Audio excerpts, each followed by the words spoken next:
the season's finally here, and the players hit the field. Hey, howdy, hi, Braves Country Radio. The Armchair Quarterbacks are back for the Monday edition beginning September 29th. We'll be reacting to the world of football from the weekend and getting you set for the week ahead. We'll also be talking Major League Baseball all October long, switching gears to the MLB free agent trade hot stove season that begins when the World Series comes to its conclusion. It's the Armchair Quarterback Radio Show, Monday mornings, 9 a.m., right here on Braves Country Radio. The Armchair Quarterback, he's full of beer and he's full of snacks. The All-American man with a cool one in his head. The white Armchair. There's something kind of about a kid that's never played baseball. We have been hoodwinked, bamboozled, and flat out deceived. Why did you get so drunk? You got drunk. I'm just really exhausted. What's in that cup? Armor Cokes. Do you have any idea how important this is? We're trying to save the pub cup. Really? This is what you're doing? This is what you're doing? Chief, what do you want to do tonight? Same thing we do every night. Try to take over the world. 106 miles to Chicago. We got a full tank of gas, half a pack of cigarettes. It's dark, and we're wearing sunglasses. Hit it. Armchair. YouTube Live. Radio station. The radio station you can call your own. Do you know what listeners like about our station? I like everything. It's always on my radio. We never stop the music, except for now, when I talk. Armchair. Do you think you can get me a tape of the show? What on earth for? Well, how often do you get to hear your son on the radio? I'm on the radio every day. You're listening to WQVZ, 1700 AM Mission Radio. For me and the Lord, we got an understanding. We're on a mission from God. No one talks in my meeting. No one! Think you can run this? If you could, then I wouldn't be here. Because I'm sick and tired of our football team getting pushed all over the field. I want precision. This is an institution of learning, ladies and gentlemen. You've tried it your way for years. They've given me less than 1 year to turn this place around. Forget about the way it used to be. This is not a damn democracy. We are in a state of emergency, and my word is law. 10 years ago, a crack commando unit was sent to prison by a military court for a crime they didn't commit. These men promptly escaped from maximum security stockade. Today, still wanted by the government, they survive as soldiers of fortune. If you have a problem, if no one else can help, and if you can find them, maybe you can hire... Armchair.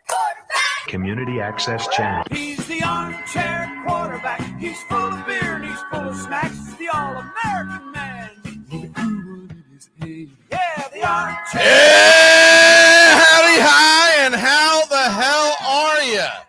Welcome to the Armchair Quarterback Radio Show. Bobby, what the hell are you doing, son? Not much. Just looking forward to another weekend of football. Fortunately, Florida's still on the TV. Yeah, Cardinals are 2-0 at least, though. I got that going. Night game this Saturday night, right? Florida, Miami. Yep. Yeah, man, if there's ever been a game for a coach that's a do or die, I feel like that's it. If they get their doors blown off, we may be waking up to some brutal news on Billy Ball's future on Sunday morning. I think we should have been waking up to that news after the USF game. Yeah, but you really didn't know what you had with USF until you saw them play Miami. And you're like, well, maybe this is one of these teams. Well, yeah, it's one of those things. And, man, it sucks because you still got the rest of the season to go, and all those kids that are going to be playing in that game on Saturday, if they get I'm talking about if they get pummeled, they lose a close game, it could still be salvaged, but it's a difficult schedule, so you can't just half-ass it, right? You're gonna have to go on a tear. But if they get pummeled, then that probably shows you that he's lost the locker room, and it's going to be a long way to go. They probably wouldn't fire the head coach in September because then you've got a mess for the next 3 months. But if it's a bad enough loss, I've seen Gator Nation do a lot less crazy things. So I wouldn't put it past anybody to. I'll put it this way: if I was a betting man on that particular prop bet, I would not put money on Billy having his job Sunday morning. It feels like it's coming. I feel like this is it. Yeah, I don't. Well, I don't take pride in rooting for my teams to lose ever, but if it's in the best interest of the team, and if it means Napier's gone on Sunday morning, then if it makes you feel any better, I take great pride on pulling for the Gators to lose. So kind of even an out right there. Yeah. Don't worry, I enjoyed last year a lot too with your Seminoles. Exactly. See? And so now y'all can suck Someone's going to be happy. Yeah. One of us is going to be happy no matter what. Absolute disaster. Speaking of happy, I still have the lead on the stupid underdog picks. 4-1 on locks. You and Doug are 2-1 on locks, but y'all won last week, so kudos to that. Y'all had decent weeks last week, even though the percentages don't look great. Remember, both Bobby and Doug both went 500 last week, so doing much better. And we go into let's go ahead and jump into the stupid underdog pick as we roll into a Thursday. And Bobby and Doug are both tied. More on that here in a little bit. We'll have Bobby make the first pick. There's no need to fear. Stupid Underdog is here. Stupid underdog. Stupid underdog.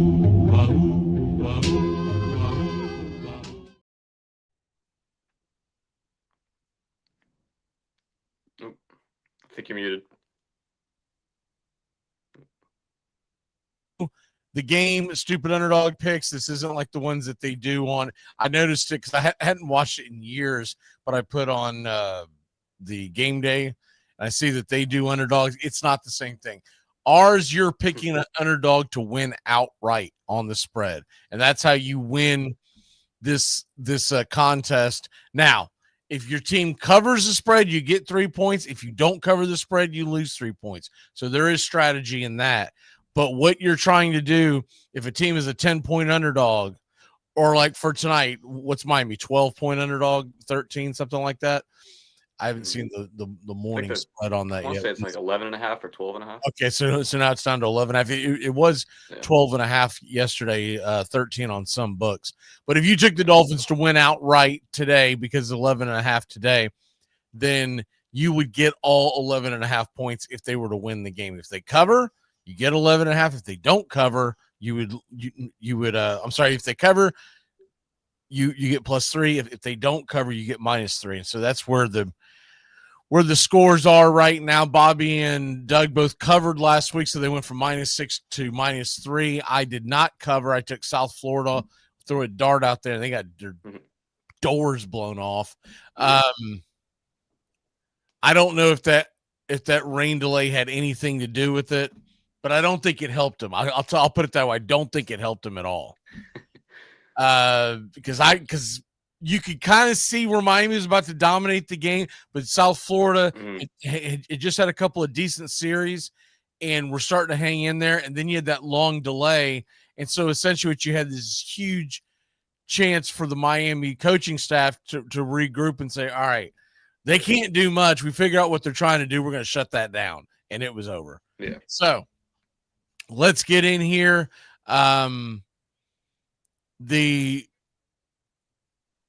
What is your stupid underdog pick? Are you going college or pro?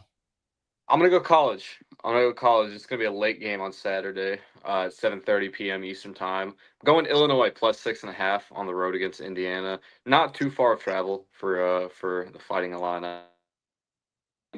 They're the number 9 team in the country for a reason. They've blown the doors off pretty much everyone they've faced so far.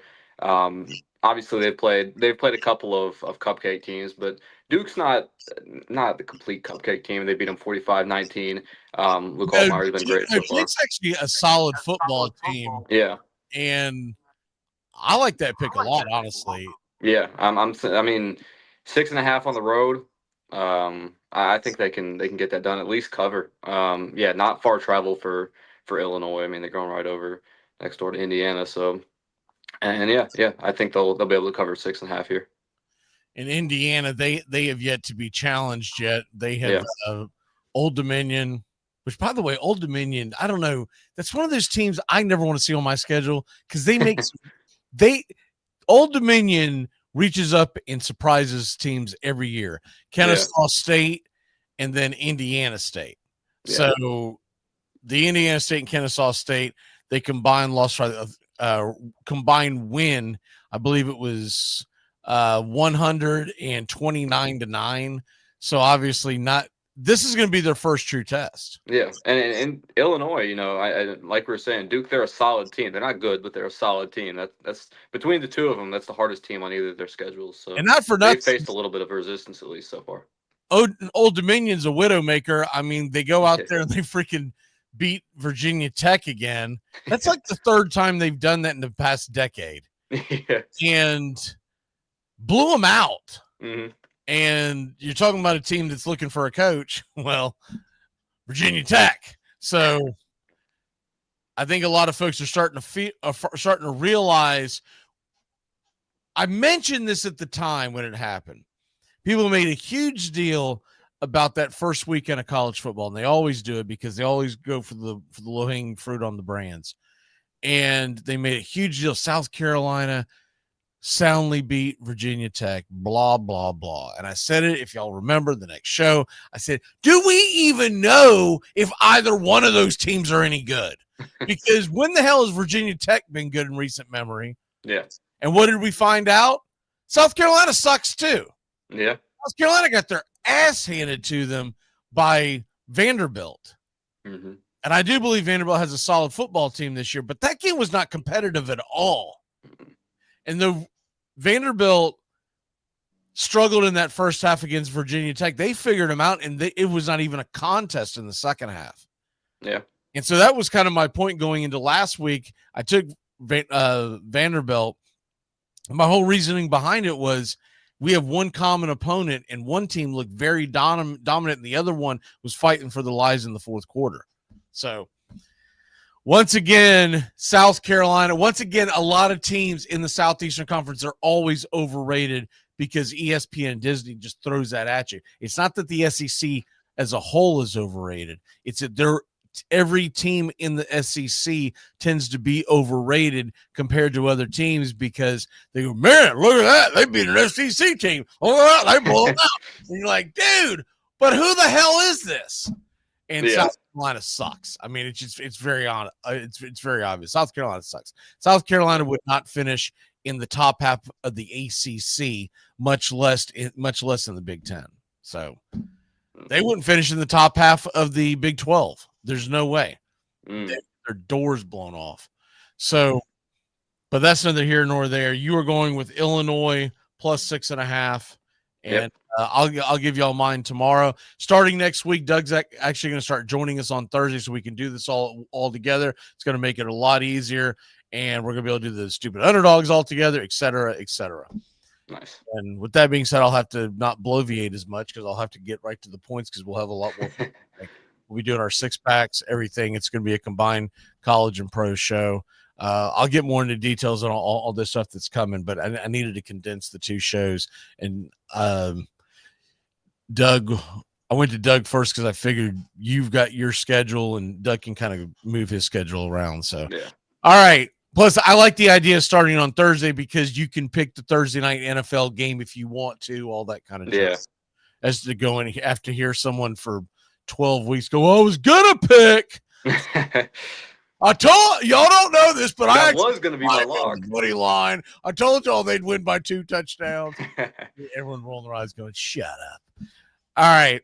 We move on from that, and we see what we have here.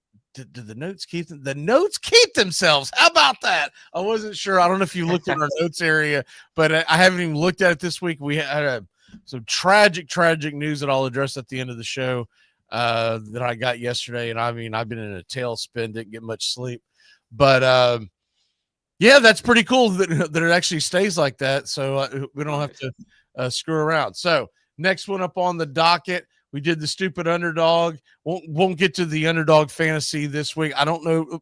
I'm gonna try. I still want to try and do that, but it's gonna be really difficult to try to condense it all. Next thing on the docket, let's go ahead and go to the NFL picks, our 6-pack of picks as we get rolling here on.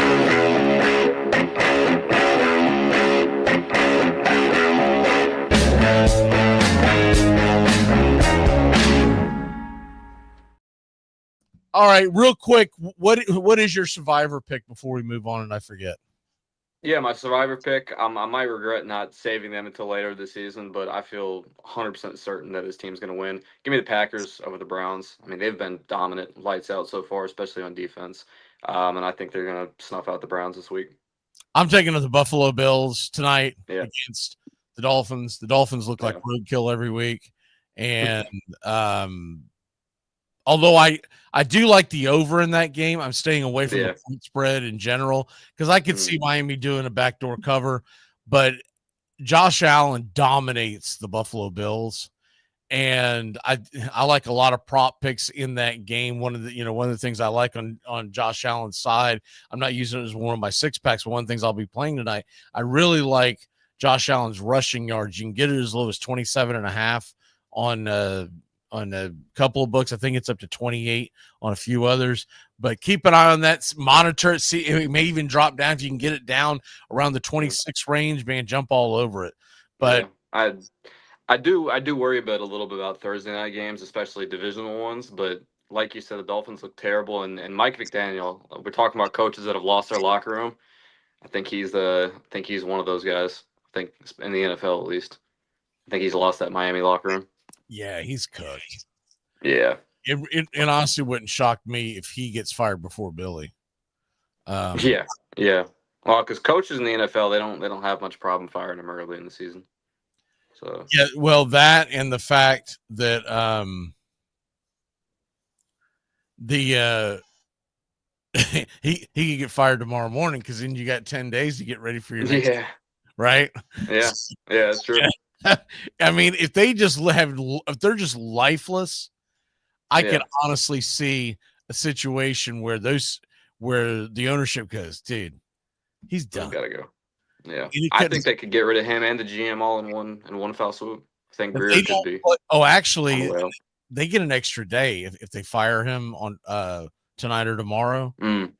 They play the next time they play is September 29th, Monday night against the Jets, and it's at home. A week and a half. Yeah, and it's at home. Yeah, you kind of would like some kind of a pulse on your team. Yeah. Now, if they lose a fairly competitive game, they'll probably let it ride. Yeah. When is their bye week? They have it doesn't set it up that way. I wish it just told you the exact date of the bye week. It is an earlier bye week. Their bye week comes before they play the Bills next time. So yeah, I don't think he makes it to the bye week. And I don't know if you've seen any press conferences. I don't know if you've seen any press conferences. See them going on a run with, whether it's McDaniel or somebody else. Listen to this.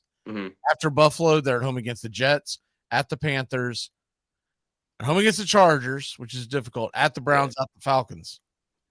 Some winnable games in there. I think they could win a couple of those, but they could win in theory 4 of those, I believe. 4 of those. Yeah. 5. I mean, if they've looked how they've looked so far, though, it's hard to pick them to beat anybody, you know? No, it is. And look, they gave New England everything they wanted. There were a couple of things, kind of kooky things that went against them in that game, or we might be talking about a 1-1 team and everyone forgetting all about the blowout in week 1. I think the stench of the blowout in week 1 is the one that really gets everybody. Yeah. Because you had all off season long to get ready for this game, and it didn't look like you were prepared at all. Yep. And he's no longer on the show, but our Dolphin guy, we used to go rounds about him because I would tell him, I'd say, dude, he doesn't seem like an NFL head coach. Yeah. He's got all the all shuck, I eat gummies and meditate vibe. Okay, that's great, but I don't want that leading my locker room. Yeah. Well, I think he's a brilliant offensive play caller. I mean, you saw it in San Francisco when he was the offensive coordinator, or the run game coordinator there, which, I mean, he was pretty much right beside Kyle Shanahan calling plays. I thought he was brilliant as an offensive mind, but yeah, just as a coach, I mean, he seems lethargic. Like if you watch his press conferences, he just doesn't seem to. He just seems out of it. Yes, I don't think he's meant to lead in a locker room, but he's a brilliant offensive mind. To be an NFL head coach, there's a certain personality you have to have. There's have to be one type, but it's got to be a type A. Yeah. Okay. You got to be a leader of some sort. He's a type F personality. Yeah. He is the dude that if you had a round table, he's the last one interviewed. Yeah. No one cares what he has to say because it's all, man, well, it's, Wow. How did you get through an interview? And they go, oh, yeah, we got to hire this guy. This guy's brilliant. I mean, the people that hired him should be fired as well. Yeah. I'm sorry, he's a dud. He's been a dud. That's why I think him and Greer will be out the door at the same time. It was quirky and funny when they first hired him because I look at him, he's winning and blah, blah, blah. But two things have remained to be true. He sucks as an NFL head coach, and his quarterback sucks. Yeah.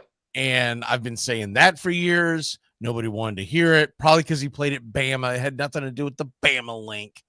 It was the fact that he can't make certain throws in the NFL. Yeah. He doesn't have the arm strength. Mm-hmm. And he's a midget. So what made anyone think this was going to work? You got a dope head as a head coach.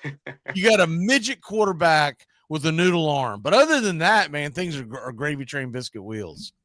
Well, and Cardinals have one of those. And the modern logo sucks. Take it back to the old school Dan Marino logo. True. They're toughing them up. All right, let's get into our 6-pack of picks. What is your first pick on the slate today? Or my first pick, I'm going with Saints plus 7.5 versus the Seahawks. Considering how the Saints have looked against two other NFC West teams, who I think the 49ers. I mean, we saw in Week 1 that they're better than the Seahawks, and I think the Cardinals are right about on par with the Seahawks.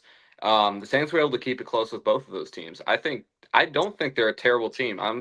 I know they're 0-2, but I'm starting to walk back what I was thinking about them going into the season. They've looked competitive. They've looked like, unlike the Dolphins, like they have a pulse. Speaking of that, so I think plus 7.5. If they're able to keep that margin against the 49ers and the Cardinals respectively, I think they'll be able to do it against the Seahawks too. So I got Saints plus 7.5 as my first one. I guess my biggest pushback on that would be they played Arizona in Week 1. First of all, they had the whole summer to game plan that. And I always say Week 1, you can't pay attention to it. I do think Arizona is a much better team, but Spencer Rattler is your quarterback. I mean, how good can this team be? And then in Week 2, though it was against the 49ers, there's no Brock Purdy. Kittle's missing. This isn't the 49ers. Yeah. On. In all fairness, I do think that 49ers offense can still keep up to speed with a different quarterback other than Brock Purdy, because I don't want to say he's a system quarterback, but I do think there's that type of offense that Kyle Shanahan runs. You can plug a lot of game manager type of quarterbacks in there and still be able to hold up fine. So I give that performance a little bit of stock for the Saints. So I still think they're a lot. I'll tell you this, they're a lot better. Once again, they were at home, and that is a difficult building to win in. I mean, to play in if you're the road team. So it's a huge home field advantage. If no one's ever been in that stadium, it's a huge home field advantage. It's deafening. I mean, it's one of the true real home. Well, speaking of home field advantage, we're going to find out this week because Seattle's got a hell of a field advantage with their sound. My first pick is I'm going to Chicagoland. I'm going to the Windy City. 425. I guess it's the it game for Fox this week. What? I guess they figured, well, we can get Chicago and Dallas week 3. We're going to go ahead and put them in there because you got the 2 major markets. But other than that, who gives a crap? Yeah. Dallas, the Bears. I'm getting a over 48.5 at a minus 135 on Hard Rock. I'm taking it all day long. Yeah. I think it's going to be a shootout. Yeah. It's plus money on ESPN Bet at 50.5, but I'm going to take the 48.5 on the minus 135. But either way, I don't think you have an issue either way. These 2 defenses, garbage. Yes. I do believe that the Bears offense is going to look alive this week. If Russell Wilson can throw for 400 yards, damn, I think I can probably throw for 200. I'm just talking about just taking the snap and chuck it in the air and hoping for the best. Yeah. I can at least get 200 yards. I mean, DJ Moore, yeah, it's coming to you, baby. Let's go. We're either doing that or we're doing bubble screens every single time. Yeah. But we're going to get to 200 yards. So give me the over on the Bears and Cowboys all day long. It's one of my favorite picks of the day. Yeah. But and plus, in a fantasy aspect, fantasy football. See what do we got? Someone's asking Troy Franklin or Garrett Wilson in fantasy. Are we being serious? I mean, might be a controversial take, but I'll go with Garrett Wilson. Yeah, I mean, what? I mean, come on now. Yeah. What? I think Troy Franklin scored last week, if I'm not mistaken. I get that. I mean, yeah, you got to go Garrett Wilson. Paksu, if you've got Garrett Wilson, I'm assuming this is a season-long bet. It's not like a DFS. Yeah. If you've got Garrett Wilson, you don't bench him. Yeah. What the hell did you draft him for if you're going to bench him against the Buccaneers who are banged up and coming off a short week? Sure. All right. What's your next pick? My next pick, I mentioned it as my survivor pick. I'm going to go with it as one of my 6-pack picks as well. I'm going to go Packers minus 7.5. I think they're going to just blow through the Browns. They made the Commanders look easy. They made the Lions look easy. I think they'll be able to do the same against the Browns. This Packers defense is scary, and their offense is very good as well. So I think we could be looking at the best team in the league right now. I certainly, right now, if I had to pick a team to come out of the NFC, it's going to be the Packers as it stands. So I think they'll be able to handle the Browns quite easily, even on the road. Yeah, you would hope so. Yeah.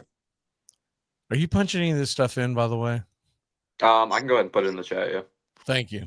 Yeah, I got you. I'm trying to do 9 things at once. I was about to start doing this. All good. If we do that, there's going to be a lot of uhs and ums as I'm trying to freaking get through this. Okay. So to catch everyone up to speed, Bobby plus 7.5 with New Orleans, minus 7.5 with Green Bay. I've taken the over in the Dallas game, 48.5 on a minus 135. Our biggest rule on the show is you don't go over minus 150 for folks who may have never caught the show before. My second pick, this is one of my favorite ones. It is minus 135 on the money line. Give me the Jacksonville Jaguars. And I don't see how Houston, we have a problem. I don't see anything that's going on with D'Amico Ryans, and I really liked him as a defensive coordinator. And after that first year, man, I was wrong on the D'Amico Ryans train. But the more and more that I watch this guy head coach, he doesn't seem organized. I don't think he's got the same issue that Mike McDaniel has, but it seems like there's always an issue at time clock management. Just there's always something. Yeah. We're going into Jacksonville, who's looked competitive, even in last week's game that they got the loss against the backup quarterback. I get that, but Cincinnati's got a loaded offense. I just think Jacksonville's going to bounce back. The line right now, I think, is -2. And if you want to go with that, fair enough, at a minus 110. I like that as well, but I'm going to hedge my bet there. And no, it's actually down to -1.5 on ESPN bet now. So that's probably the smarter bet, but I'm going to take the money line because if it's that low on a money line, I'm going to take it because I look at it as NFL games come down to 1 point all the damn time. True. So, all right. What else you got? My next pick, I got Jets versus Bucks over 43.5 total points. The Jets defense, they've been letting up 30-plus points a game so far this season. And like you mentioned earlier, Bucks secondary is a little bit banged up. I think this one's going to go over 43.5. Even if the Jets don't put in a whole lot of legwork to get there, I think the Bucs are going to have a great offensive performance. Like I said, the Jets defense has been giving up a ton of points, and I think the Bucs will be able to take advantage of that themselves. So give me Jets Bucs over 43.5. Over 43.5 Jets and Bucs. Yes, sir. Man, I'm so weary about that game because of the offensive line issues. Yeah. Does that not concern you at all? Not too much. I mean, I'm looking at how many points the Jets have given up on the year. And that defense is just getting thrashed each game.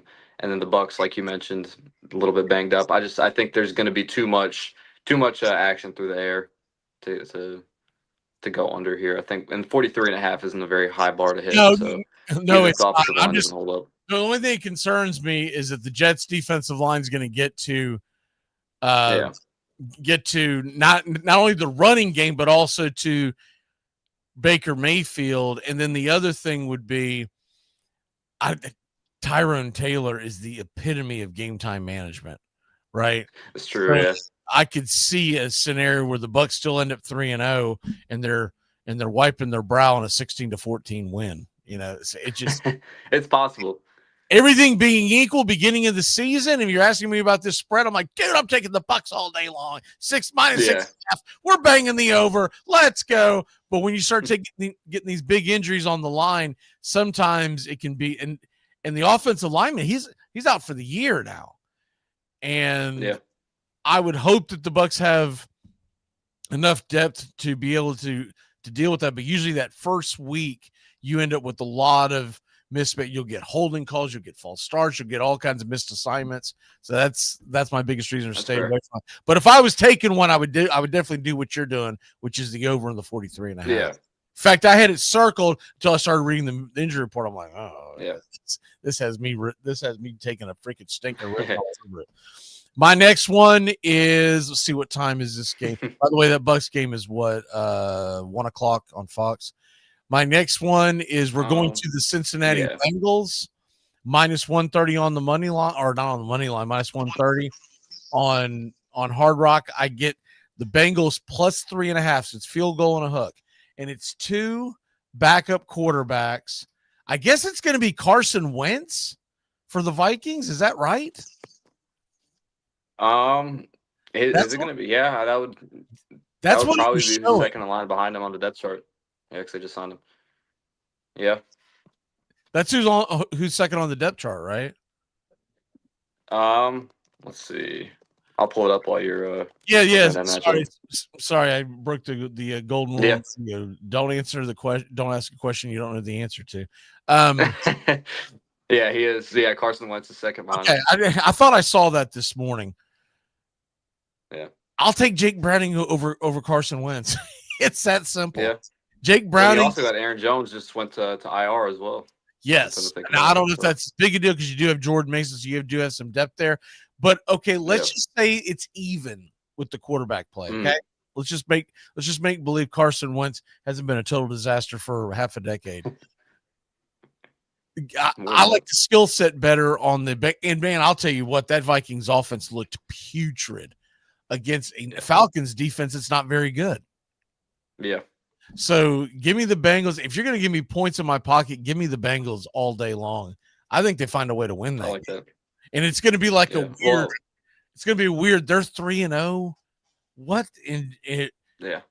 If he can come back, that's going to help motivate Burrow.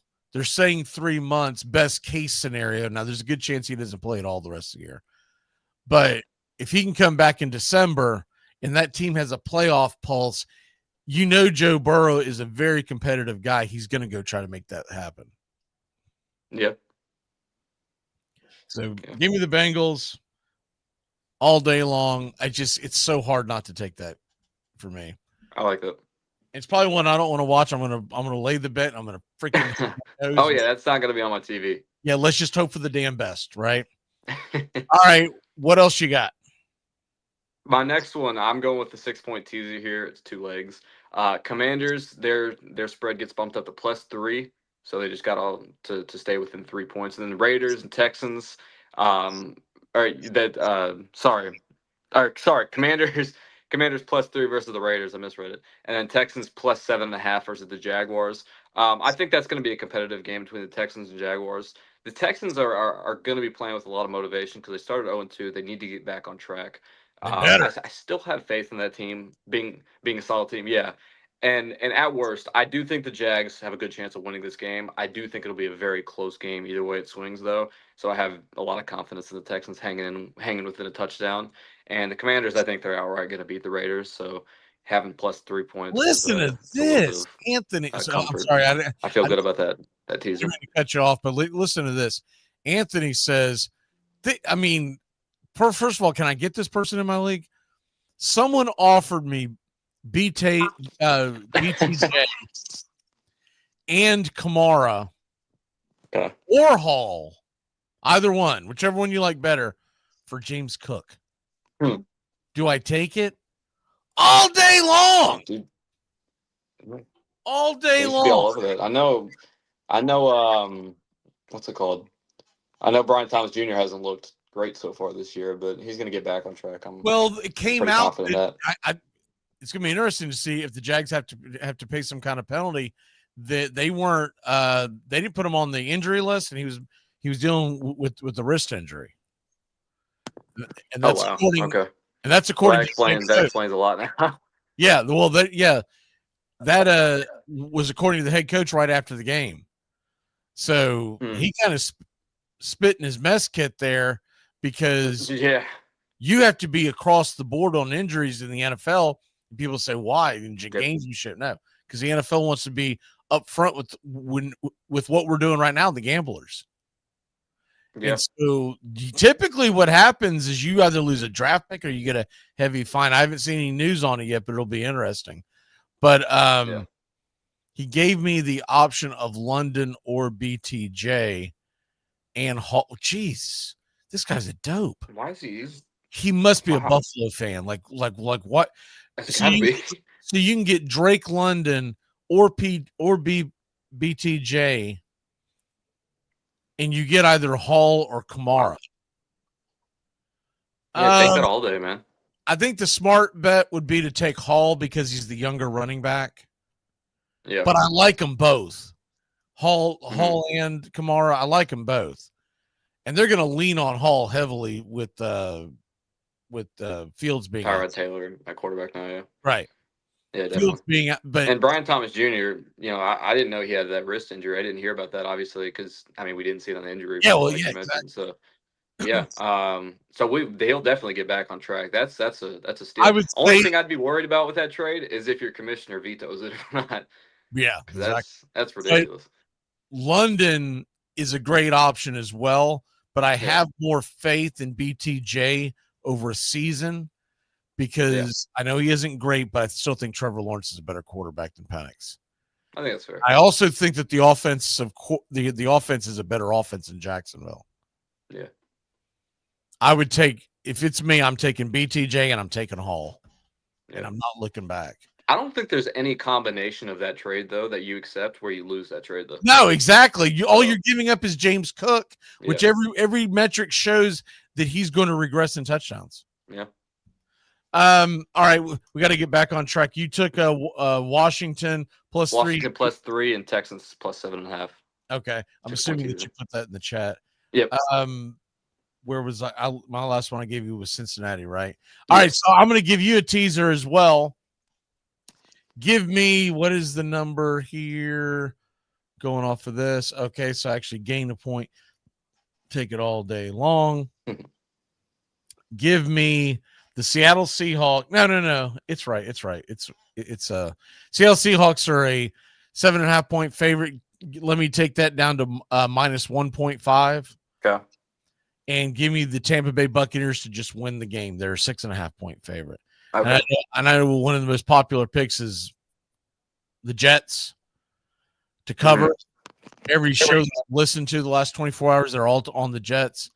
I get that. First of all, realize a lot of these dopes come out of New York, so keep that in mind. But the other thing is all I need is for Tampa Bay to win the game. Yeah. And I do think they're going to win. They're in Tampa. It's their home opener. Yeah. So, I mean, they're 2-0 in the season. They're going up against Tyrod Taylor. They better win that game. right. That'd be. Yeah. I don't know what game. Why is Justin randomly saying Daniels is hurt? Any idea what he's talking about? We need first names, son. Give us first names. All right. Did Jaden Daniels get hurt in practice or something? Because I don't know. I don't know. People do this all the time. Smith is questionable. Thanks, buddy. One of the 15. Thanks. Way to get it together. All right. We move on. What you got? My next one, I'm going to go Packers-Browns. I'm going back to that game, and I'm going to take the under in the point total here at 41.5. I don't think the Browns are going to get anything going on offense. I think the Packers are going to smoke them. And we've seen the Packers sort of take the foot off the gas in the first couple weeks of the season against good teams too. Clarifying it, it's much ado about nothing. Jaden Daniels didn't practice. This is the NFL. Oh, okay. They freaking rest these guys all the time. Yeah. All right. What you got? Sorry. DeAndre Hopkins took a day off practice for his entire career. I got the Packers-Browns game going under 41.5, though. I mean, we've seen the Packers get out ahead of two really good teams in the Lions and the Commanders so far this year and just kind of take their foot off the gas and just get after them defensively. I think they'll do the same against the Browns here. I have both the Packers to cover as one of my earlier locks, and I have Packers-Browns going under 41.5 total points. Okay, my next pick, I'm going to take the Kansas City Chiefs to score over 23.5. That is their number for this weekend.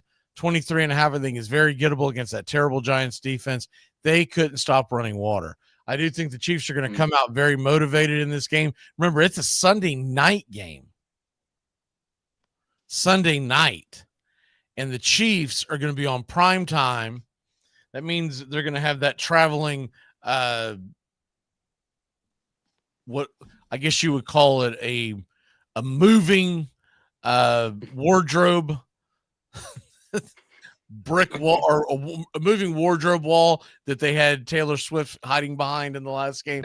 She entered the stadium like nobody knew the hell it was. This game's in New York. There's no way she doesn't show up for this game, right? True. I would also put some money on very good chance that Travis Kelce gets a touchdown in this game too. So keep that in mind. I haven't looked at those numbers this morning, so I'll leave that off the board. But give me the Chiefs to put some points up on the board. I would assume they're going to win, but the Giants gave the Cowboys everything they want, so I'm staying away from the points.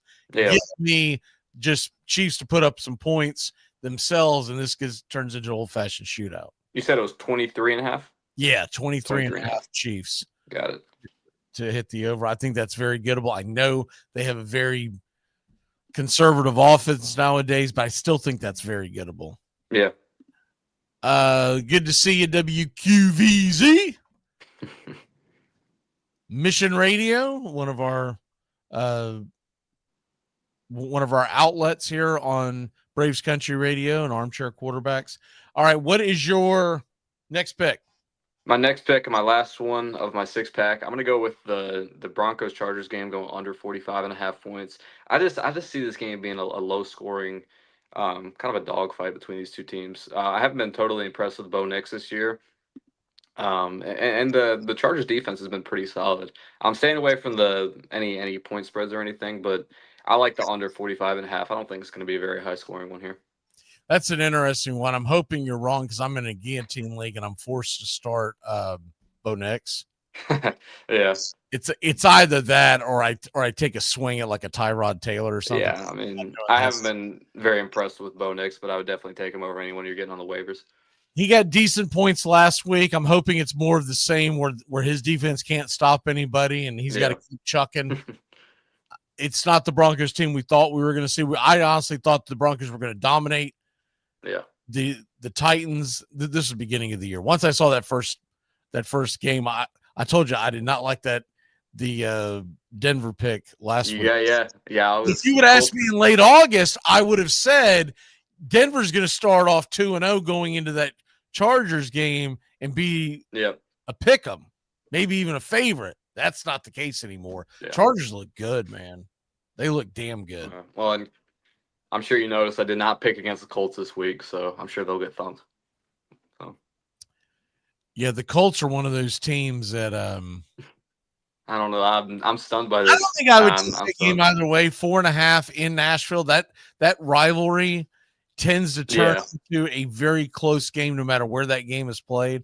I feel like 4.5 is a lot to give up. If you gave me the Colts -2.5, maybe even -3, I would probably roll the dice and hope that at worst it's a push. But I don't like that game at all, man. I do like what I've seen out of Cam Ward so far. Mm-hmm. But the team as a whole, the Titans are trash. My offensive line's a nightmare. Bad. It is bad. And they're going to have to build that quickly or he is going to get just freaking clobbered. Yep. He's going to be like, oh, what's his name? Talking about seeing ghosts, right? Sam Darnold, Yeah. So my last pick, give me, even though freaking, who was it that gave it the damn, Justin put the hoobie on me, telling me that the Jaden Daniels head fell off. I'm still taking the Washington Commanders to get over the 23.5 mark. Okay.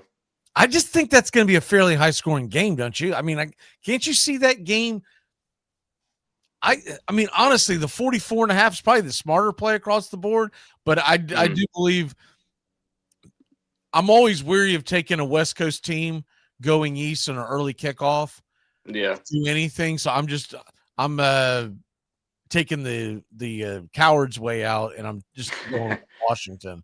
But I see them putting 4 touchdowns on the board. I see them winning this game like 31-24, somewhere in that neighborhood.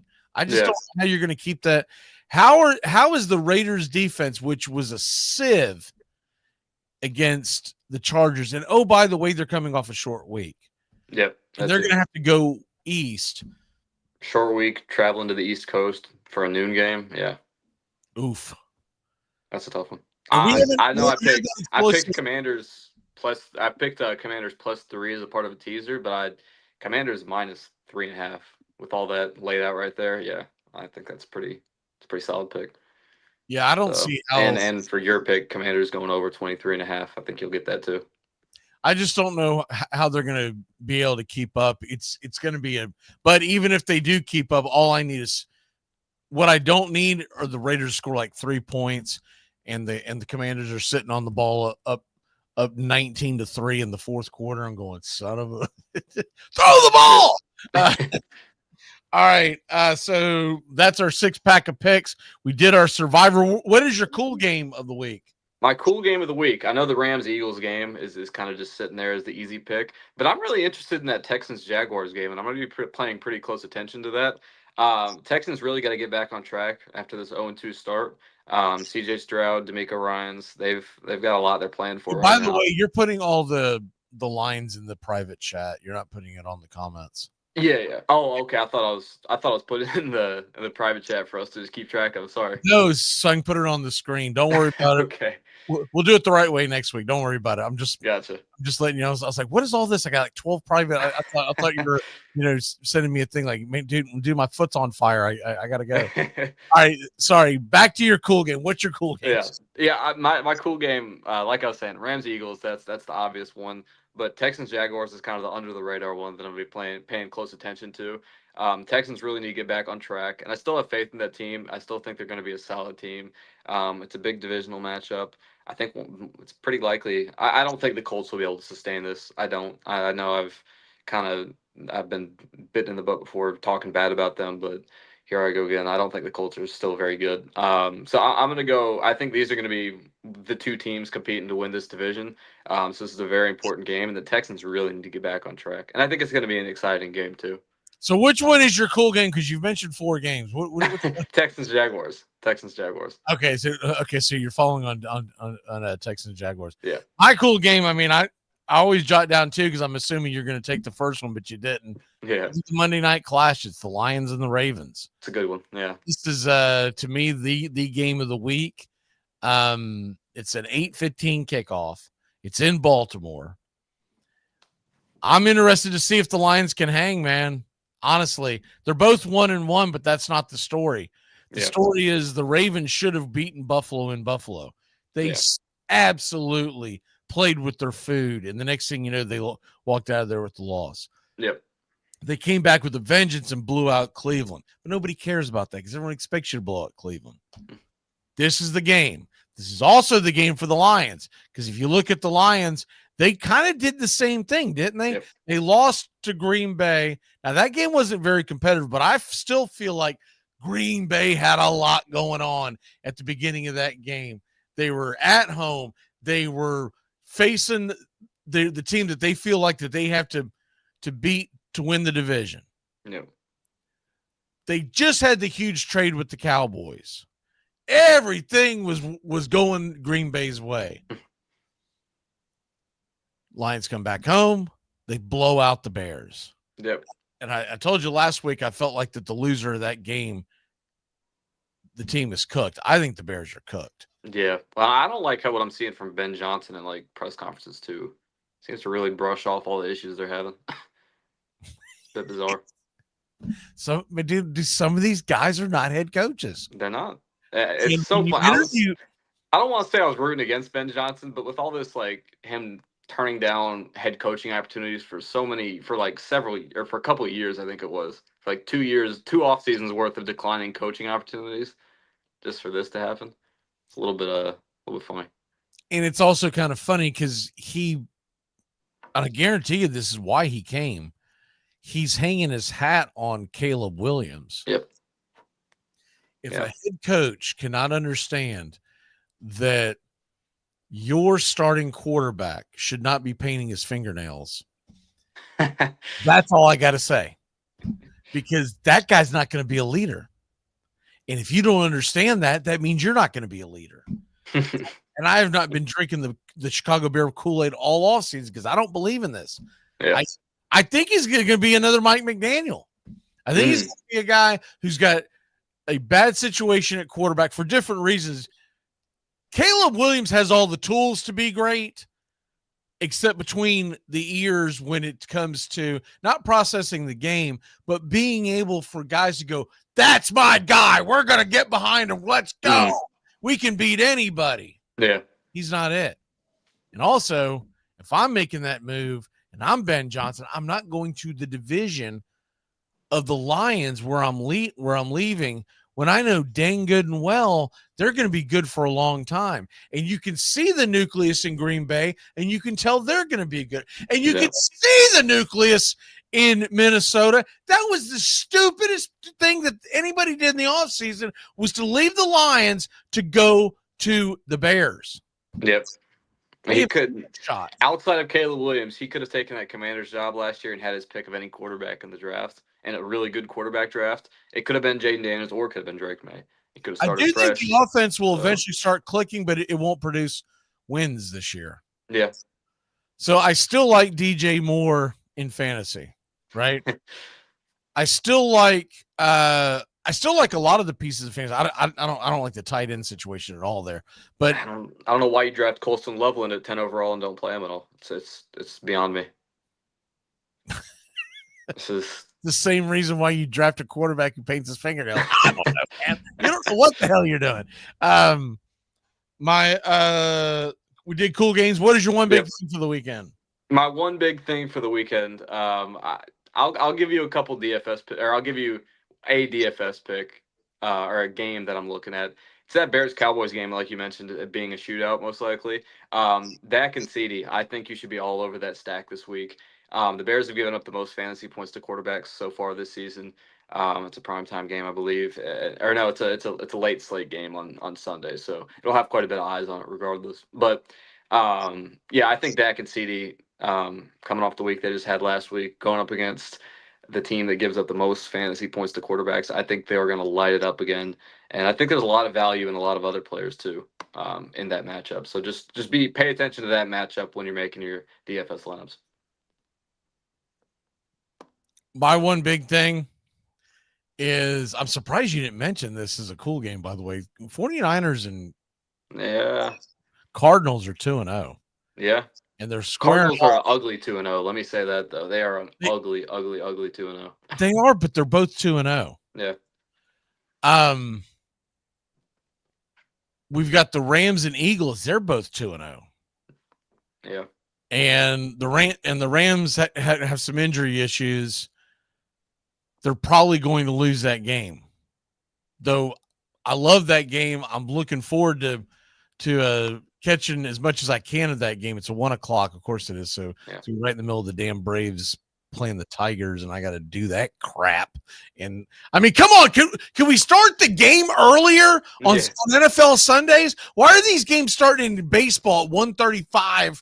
And come on, because what it does is it drags all the way through the entire first game and into the second game. Yeah. Anyways, my one big thing this weekend is the NFC West. I believe the winner of that game, your game, Arizona, San Francisco, I believe they're going to be sitting by their lonesome at the top of the standings. Yeah. And they slowly start to become a favorite, maybe not to win the division, but let's say it's the Cardinals. Because they don't have the injury issues that San Francisco has. I know San Francisco's at home, I get it, but the Cardinals normally play them well. Yeah. Man, if Arizona can win that game, you're talking about 3-0, top of the division. You can start seeing a path for them to make the playoffs. Yeah. So you may want to run to the window now and hit the Cardinals for the playoffs before that game. Because by the time that game finishes, if Arizona wins, even if they lose, if Arizona wins, the Rams game's already going to be in the books. Yeah.